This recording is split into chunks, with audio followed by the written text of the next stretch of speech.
Congress party తన మేనిఫెస్టోలో రాహుల్ గాంధీ ఆలోచన మేర క్యాస్ట్ సెన్సస్ చేస్తామని మేనిఫెస్టోలో పెట్టినప్పుడు కేవలం ఆ వర్డ్ కోసం కాంగ్రెస్ పార్టీలో జాయిన్ అయిన తర్వాత కాంగ్రెస్ పార్టీ ఇంప్లిమెంట్ చేస్తుందని, ఇది ప్రజలకు మంచి చేస్తామని చెప్పినప్పుడు రాష్ట్ర ప్రభుత్వం దాన్ని టేక్ ఓవర్ చేసి క్యాస్ట్ సెన్సస్ అని చేపట్టింది. రాష్ట్ర ప్రభుత్వం అనౌన్స్ చేసినప్పుడు తీన్మార్ మల్లన్న తన వేదికల మీద ప్రజలారా ఇందులో విస్తృతంగా పాల్గొనండి, కుల సంఘాలు అన్ని ఇందులో భాగస్వామ్యం కావాలి, కాంగ్రెస్ పార్టీ కార్యకర్తలారా ఎమ్యునరేటర్ వస్తే వాళ్ళని వాళ్ళ ఇళ్లలోకి తీసుకుపోయి వాళ్ళకి సహకారం అందించండి అనేటువంటి విస్తృత ప్రచారాన్ని కల్పించడంలో నా వంతు పాత్ర ఉంది. అది పార్టీ నిర్ణయాన్ని విజయవంతం చేయడం కోసం చేసినటువంటి కార్యక్రమం. వన్స్ ఫిబ్రవరి 2 తారీఖు రోజు ఈ క్యాస్ట్ సెన్సస్ సంబంధించినటువంటి వివరాలను రాష్ట్ర ప్రభుత్వం బయటపెట్టింది. బయటపెట్టినటువంటి పరిస్థితుల్లో ఇందులో ఉన్నటువంటి ఎప్పుడైతే డాటా బయటకు వస్తుందో అప్పుడే దాంట్లో ఉన్నటువంటి సత్యాలు అసత్యాలన్నీ బయటకు వస్తాయి. Data can speak only.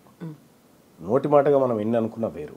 కానీ అప్పటి వరకు క్యాస్ట్ సెన్సస్ని పకడ్బందీగా చేయాలని పదే పదే ప్రజల్ని రిక్వెస్ట్ చేసినటువంటి తీన్మార్ మల్లన్న డాటా వచ్చిన తర్వాత అందులో జరిగినటువంటి లోపాలను ఎత్తి చూపారు. మనం ఒక విషయాన్ని గమనిస్తే 2011లో యూపీఏ గవర్నమెంట్ చేపట్టినటువంటి సెన్సెస్లో తెలంగాణ ప్రాంతంలో ఉన్నటువంటి ముస్లింల జనాభా 44 లక్షల మంది అని చూపించింది. 2025లో ఇదే కాంగ్రెస్ పార్టీ నిర్ణయం మేరకు రాష్ట్ర ప్రభుత్వం చేపట్టిన క్యాస్ట్ సెన్సెస్లో సేమ్ ముస్లింల జనాభా 44 లక్షలు, ఇంకా మీదికెళ్ళి ఒక 5,000 తగ్గిపోయి. ఇక్కడ కేసీఆర్ సర్వే అని కూడా కాదు, ఆ రోజు మనం చేసిన సర్వే, ఈరోజు మనం చేసిన సర్వే ఈ లోపాన్ని ఎత్తి చూపించడం జరిగింది.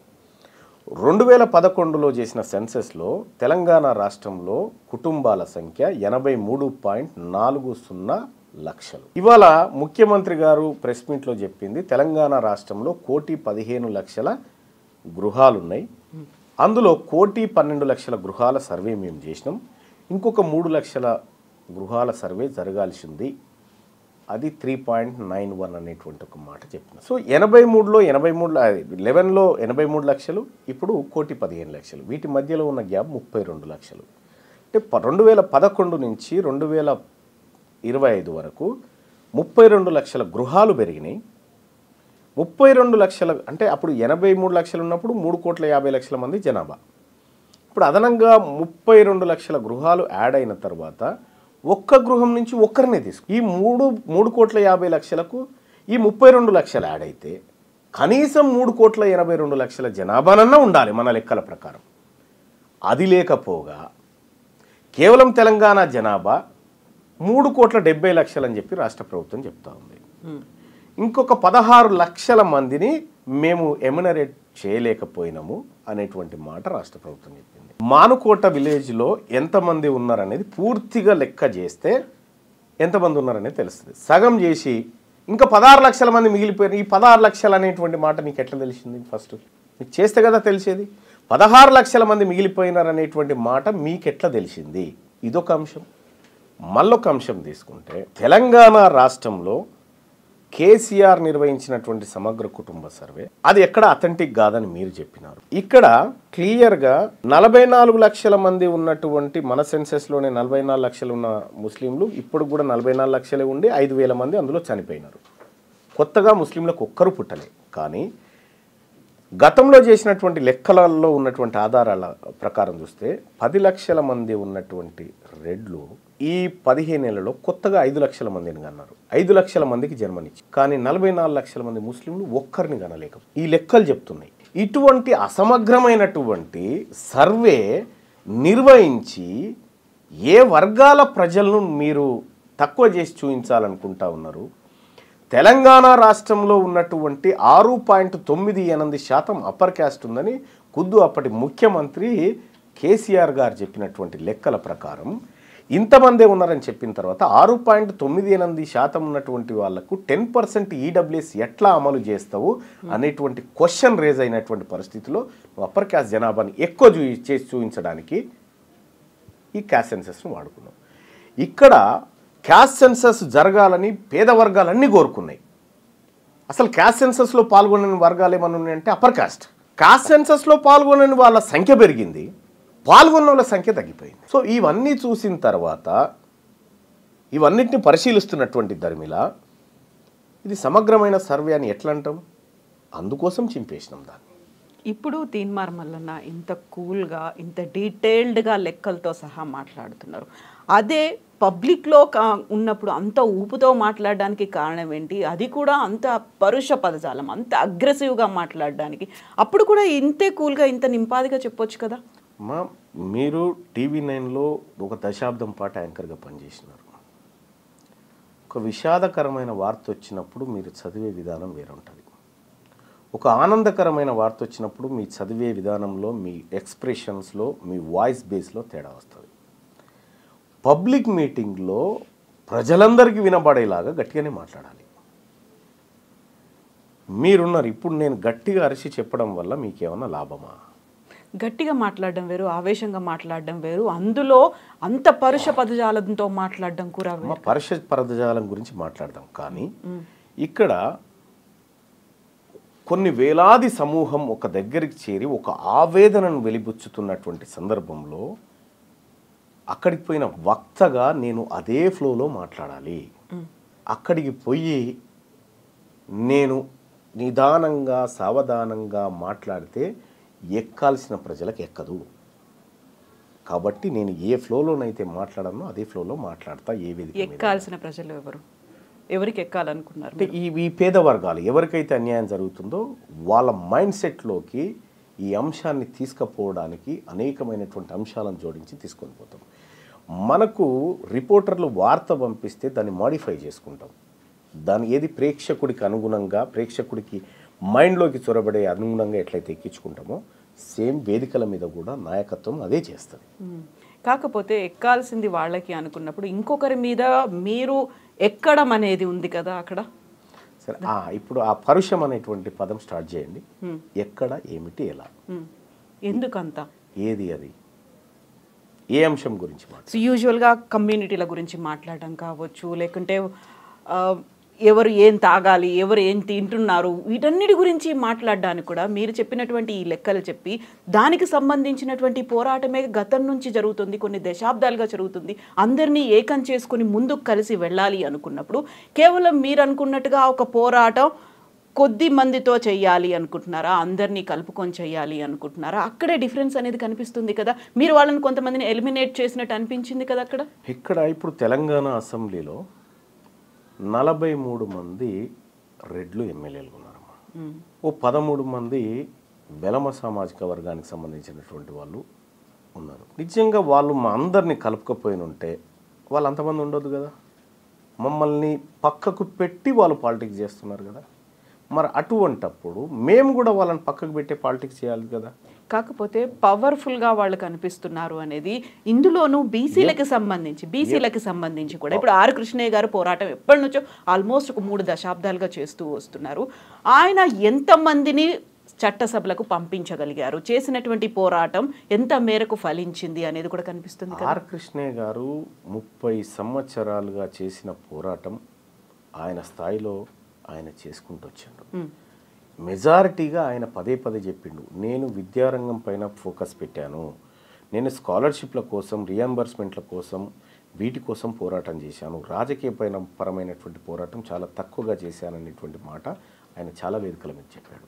అది ఆ విధంగానే నెగ్లిజెన్స్ కూడా గురైంది కదా. అయితే విషయం ఏంటంటే ఆ విధంగా నెగ్లిజెన్స్ గురైంది కాబట్టే ఇవాళ ఆర్ కృష్ణయ్య గారు కానీ, నేను కానీ, శ్రీనివాస్ గారు కానీ, ఇంకా బీసీ నాయకత్వం అంతా కూడా ఒకే వేదిక మీదకి వచ్చి పని చేస్తున్నటువంటి క్రమంలో వీళ్ళంతా ఒక్కటి కాకూడదు కదా అనేటువంటి ఒక దుశ్చర్యకు, ఒక దుస్సాహసానికి ఈరోజు కూడా మీరంతా మా కిందే ఉండాలనేటువంటి ఒక సంకల్పంతో మాట్లాడుతున్న సమయంలో మేము మిమ్మల్ని ఎట్లా కలుపుకొని పని చేస్తాం? మేము ఎవరు మాట్లాడారు?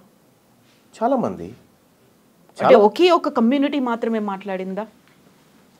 ఇప్పుడు తెలంగాణ రాష్ట్రంలో ఉన్నటువంటి ఈ బీద వర్గాలకి నిజంగా 70 సంవత్సరాల నుంచి ఇంకా మాకు కొత్త రేషన్ కార్డులు ఇస్తాం, మీకు ఇంకా రేషన్ సరుకులు అందిస్తాము, మీకు ఇంకా ఇండ్లు కట్టిస్తాము, ఇంకెన్ని రోజులు చెప్తారండి మాకు? ఇంకా అంటే మన దేశాన్ని కూడా అభివృద్ధి చెందుతున్న దేశం అనే అంటున్నారు కదా, ఇంకా డెవలప్ అయింది అని చెప్పుకోలేకపోయాం కదా. నేను ఏమంటున్నా, ఇంకా డెవలప్ కారణం ఏందండి? ఈ వర్గాల పాత్రనే లేదు కదా. ఈ దేశంలో రాజకీయ నిర్ణయాల్లో ఈ వర్గాల పాత్రనే లేకుండా చేశారు కదా. మాది మేము చేసుకుంటామని చెప్తా ఉన్నాం, తప్పేముంది?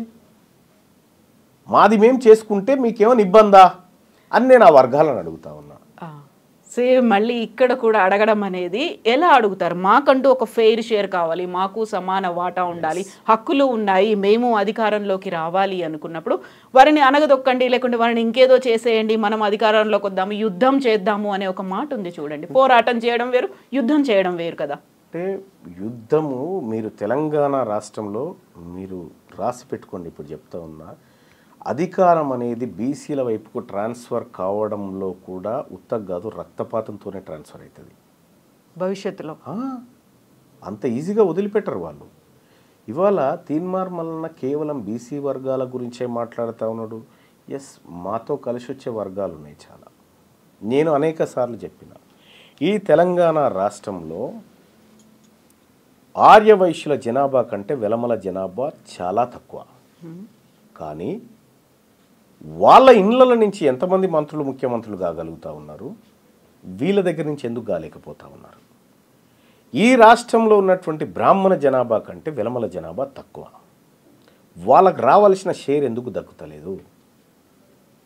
ఇప్పుడు ఈ లెక్కలు ఇవన్నీ కూడా పర్ఫెక్ట్గా మీరు చెప్పగలుగుతున్నారు, ఇవన్నీ ఉన్నాయి.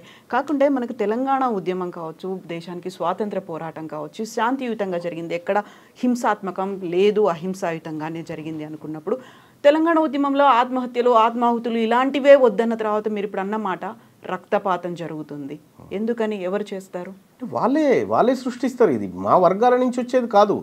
నిజంగా ఈ తెలంగాణ రాష్ట్రంలో ఈ బీసీ, ఎస్సీ, ఎస్టీ వర్గాలు ఎప్పుడు హింసను కోరుకోరు.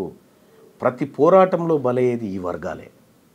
ప్రతి పోరాటంలో సిపాయిల తిరుగుబాటు దగ్గర నుంచి నిన్న మొన్న జరిగినటువంటి తెలంగాణ ఉద్యమం దాకా బలైందంతా వీళ్ళే. మొత్తం ఎంటైర్ తెలంగాణ ఉద్యమంలో కేసీఆర్ కుటుంబం ఇంట్లోంచి ఒక రక్తం సుక్క రాలేం కింద పడలే. మాంసం ముద్దలైపోయిందంతా వీళ్ళు పేదవాళ్ళు. అంటే నేనేం చెప్తా ఉన్నానంటే, వాళ్ళు అధికారం కోసం ఈ రక్తాన్ని వాడతారు, అధికారాన్ని ట్రాన్స్ఫర్ చేయాలన్నా ఇదే రక్తాన్ని వాడుతూ ఉంటారు అన్నట్టు. మేము క్లియర్గా చెప్తా ఉన్నాము, ఇది ఎవరు ఆత్మ బలిదానాలు ఇంకొకటి చేసుకునే ఉద్యమం కాదు.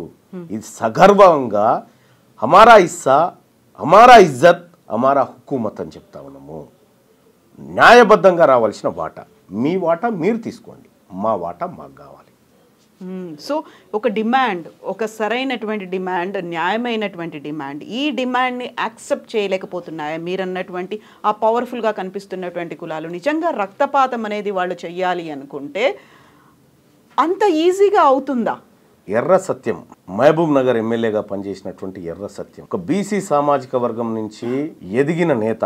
మహబూబ్ నగర్ జిల్లా కోర్టు కంటే ఎక్కువ ఆయన ఇంటి దగ్గర జనం కూర్చొని జరిగిన అన్యాయాలను ఏకరువు పెట్టుకొని పరిష్కార మార్గాలు కనుగొన్నారు.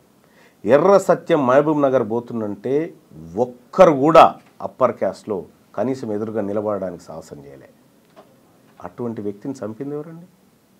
మాధవరెడ్డి అని కానిస్టేబుల్ని పెట్టి వీళ్ళందరూ కలిసి కుట్రబని చంపలేదా? రెండో అంశం, బెల్లి లలిత తెలంగాణలో బహుజనుల వాటా దక్కాలి, తెలంగాణ రాష్ట్రం రావాలని చెప్పి తెలంగాణ మహాసభని పెట్టి గట్కేసర్, భువనగిరి ప్రాంతాల్లో విస్తృతంగా ప్రచారం చేసి తెలంగాణ ఉద్యమాన్ని ప్రారంభించినటువంటి బెల్లి లలితను చంపింది ఎవరండి? వీళ్ళు కాదా అప్పర్ కాస్ట్లో? కాకపోతే మావోయిస్ట్ బ్యాక్గ్రౌండ్ ఉంది అనేది కూడా వినిపించింది కదా. విషయం ఏంటంటే దానికి ఒక కారణాన్ని వేస్తారంతే, ఒక కారణాన్ని వేస్తారంతే తప్ప కానీ వాస్తవాలు ఏందో ప్రజలకు తెలియాలి. సాంబశివుడు ఉన్నాడు, భువనగిరి నుంచి ఎమ్మెల్యేగా కంటెస్ట్ చేయబోతున్నాడు అనేటువంటి ఒక కుట్రపన్నే కదా ఆయన హత్య చేసింది. వెనకాల నయీం ఉన్నాడు అని వినిపిస్తుంది కదా. వాళ్ళ వెనకాల నయీం అనేది కాదు, నయీం అనేటువంటి వ్యక్తి ఒక రెడ్డి కోసం నయీం అయిండు, ఇంకో రెడ్డి కోసం కథమైండు. అంటే వీళ్ళందరినీ కూడా మారోజు వీరన్న భారత సంయుక్త రాష్ట్రాల సమితి అని పెట్టిండు. అమెరికా ఎట్లయితే సంయుక్త రాష్ట్రాలు ఉన్నాయో, రష్యా ఎట్లయితే సంయుక్త రాష్ట్రాలు ఉన్నాయో, భారతదేశాన్ని కూడా సంయుక్త రాష్ట్రాల సమితి అని పెట్టిండు. బీసీలందరినీ కులం అనేటువంటి కత్తికి రెండో వైపు ఉన్నటువంటి అంచుతోని కుల ఉద్యమాలను నిర్మించుకుంటూ వచ్చాడు. ఆయనను పట్టబగలు ఎత్తుకపోయి చంపింది ఎవరండి? ఇట్లా కొన్ని వందలు చెప్పగలుగుతాం. అంటే ఎక్కడైతే అధికారము ఆ వర్గాల నుంచి కావాలని డిమాండ్లు వేస్తుందో దాన్ని రక్తపాతంతోనే అణచివేసారు ఈ వర్గాలు ఇన్ని రోజులు. వాటన్నిటి వెనకాల మీరు చెప్పిందంతా వ్యక్తులు ఉన్నారా, ప్రభుత్వాలు ఉన్నాయా, పార్టీలు ఉన్నాయా, మీరు చెప్పినట్టుగా అగ్రకులాలు ఉన్నాయా? అగ్రకులాలే ఉన్నాయి. ఏం చేస్తున్నాయి ప్రభుత్వాలు, పోలీసులు? ఆ టైం ప్రభుత్వం ఎవరి చేతిలో ఉంది? ప్రభుత్వాలు మా చేతిలో ఉంటే దాని తమాషా వేరే ఉండేది. ప్రభుత్వాలు మా చేతిలో ఏం లేవే. మేము కేవలం ఓటర్లుగా ఉన్నాం కాబట్టి మేము నిస్సహాయులం. మంత్రివర్గంలో ఉన్నారు, ప్రజాప్రతినిధులుగా ఉన్నారు, వాళ్ళకి వాయిస్ లేదా అందులో? లేదు. అంటే చాలామందికి నాకొక్కరికి దక్కితే చాలు మంత్రి పదవి, వీళ్ళు ఉంటేది పోతేంది నాకేంది అనేటువంటి మనస్తత్వం ఉన్నటువంటి వాళ్ళకు మాత్రమే మంత్రి పదవులు ఇవ్వగలుగుతారు. వాళ్ళు పోరాటాలు చేయలేదా? నేనేమంటున్నాను, కొండా లక్ష్మణ్ బాపూజీ గారు ఉన్నారు, ఆయన కూడా మంత్రి పదవి ఇచ్చారు. కానీ మంత్రి పదవిని ఇసిరి అవతల కొట్టి ఈ తెలంగాణ రాష్ట్రం ఏర్పడాలి, ఈ తెలంగాణ రాష్ట్రంలో బీసీల బతుకులు మారాలని కొట్లాడి మంత్రి పదవిని అవతలకి ఇసిరిగొట్టినటువంటి కొండా లక్ష్మణ్ బాపూజీ లాంటి వాళ్ళకి ఇచ్చే దమ్ముందా? బానిసలుగా పడుండేటువంటి వాళ్ళకు మాత్రమే మంత్రి పదవులు ఇచ్చి వాళ్ళ ద్వారా పబ్బం గడుపుకుంటాయి అగ్రవర్ణ ప్రభుత్వాలు. ఇప్పుడున్నటువంటి కాంగ్రెస్ ప్రభుత్వంలో ఉన్నటువంటి బీసీ మంత్రులు కూడా అదే పరిస్థితిలో ఉన్నారా? అదే పరిస్థితిలో ఉన్నారా లేదా అనేది ఇంకొక ఏడాదిలో తేలుతుంది. కులగణన 42% ఇంప్లిమెంటేషన్ విషయంలో వాళ్ళు ఎలాంటి స్టెప్స్ తీసుకుంటారనేది అప్పుడు తెలుస్తుంది వాళ్ళకి. చిత్తశుద్ధి లేదా? చిత్తశుద్ధి ఉండాలని చెప్తా ఉన్నాం. అంటే మీకు కనిపించట్లేదా? కనీసం ఆ అటెంప్ట్ చేశారు, ఇనిషియేషన్ ఉంది. నేనేమంటున్నా, ఇట్లా ప్రభుత్వాల దగ్గర సాగిలపడినటువంటి సందర్భంలో వాళ్ళు మళ్ళీ ప్రజాక్షేత్రంలోకి పోయినప్పుడు వాళ్ళు ఎవరు కూడా గెలవలేదు. అంటే అల్టిమేట్గా ప్రజలు నిన్ను నమ్మాలి, నీ వైపు ఉన్నప్పుడు మాత్రమే నువ్వు ఏ హోదాలో ఉన్నా. నిజంగా ప్రజలు నీ వైపు ఉంటే నీకు మంత్రి పదవి ఉండదు ఫస్ట్. అదేం లాజిక్? అంతే కదా, నువ్వు వాళ్ళ వైపు ఉండాలి. మీ వాయిస్ని అక్కడ ప్రభుత్వంలో వినిపిస్తున్నారు అనేది లేదా? అక్కడ కాదా, జరగట్లేదా? ఎవరు నా వాయిస్నా? మీ అంటే అందరి వాయిస్ని ఇప్పుడు ఎవరి కోసమైతే పోరాడుతున్నారో ప్రతినిధులుగా. ఒకటి ఏంటంటే, మంత్రి పదవి అనేది ముఖ్యమంత్రి విశ్వాసం ఉన్నన్ని రోజులు మాత్రమే ఉండగలిగినటువంటి పదవి. ముఖ్యమంత్రికి విశ్వాసంగా ఉండాలంటే బీసీల మాట మాట్లాడితే విశ్వాసంగా ఉంటాడా? పార్టీ తీసుకున్న లైనే అది. పార్టీ తీసుకున్నటువంటి లైన్ నువ్వు ఆల్రెడీ చెడగొట్టి పెట్టినావు. ఇక్కడ తెలీదా అధిష్టానానికి? తెలిసింది కాబట్టి రీసర్వేకి ఆదేశించింది, తెలిసింది కాబట్టి దాని మీద ఒక కమిటీ వేసింది. మీరన్న అవకతవకలు ఇవన్నీ సెట్ అయిపోతాయంటారా దాంతో? రీసర్వే కావచ్చు, కమిటీ కావచ్చు, వీటన్నిటితో కావు. ఏం జరగాలి? బీసీల ప్రభుత్వం రావాలి. బీసీల ప్రభుత్వం నెక్స్ట్ కాబోయే సీఎం బీసీఏ బరాబర్ అవుతాడనేది టీపీసీసీ చీఫ్ చెప్తున్నారు. బరాబర్ అవుతాడు, అది కాంగ్రెస్ పార్టీయే చేస్తుంది అనేది. హ్యాపీ. ఇప్పుడున్న రేవంత్ రెడ్డి గారిని ఇక చాలయా, నీ పర్ఫార్మెన్స్ బాగాలేదు, ప్రజల్లో వ్యతిరేకత వచ్చింది, మేము బీసీ ముఖ్యమంత్రిని పెడతామంటే ఇంకా హ్యాపీ కదా. కాకుండా మళ్ళీ ఇంకో కండిషన్, ఈ 5 ఏళ్ల పాటు రేవంత్ రెడ్డి సీఎం ఉంటాడు, నెక్స్ట్ బీసీఏ అవుతాడు, అది కాంగ్రెస్ పార్టీయే చేస్తుంది అనే మాట. అంటే ఇప్పుడు ఒక యుద్ధానికి పోయేటప్పుడు నువ్వు ఓడిపోతాను, ఎవరైనా యుద్ధానికి పోతారా? గెలుస్తామనే పోతాం. సహజంగా పార్టీలు ప్రతిసారి మేము ఎన్నికల్లో గెలవబోతున్నామనే చెప్తాయి, కానీ గెలవరు. అన్ని పార్టీలు గెలవు, ఎవరో ఒకరే గెలుస్తారు. ఇక్కడ వాదానికి పార్టీలకు మధ్య జరుగుతున్నటువంటి యుద్ధం ఇది. ఇటీవల కాలంలో జరిగినటువంటి ఎమ్మెల్సీ ఎన్నికలు కానీ, ఇటీవల కాలంలో జరుగుతున్నటువంటి పరిణామాల నేపథ్యంలో ఇవాళ 5 స్థానాలను కాంగ్రెస్ పార్టీ, 4 స్థానాలు 1 బీఆర్ఎస్ పార్టీ భర్తీ చేసుకుంటే 3 బీసీలకు ఇవ్వాల్సిన అనివార్యత ఏర్పడ్డది, 1 ఎస్సీ ఎస్టీలకు ఇవ్వాల్సినటువంటి అనివార్యత ఏర్పడ్డది.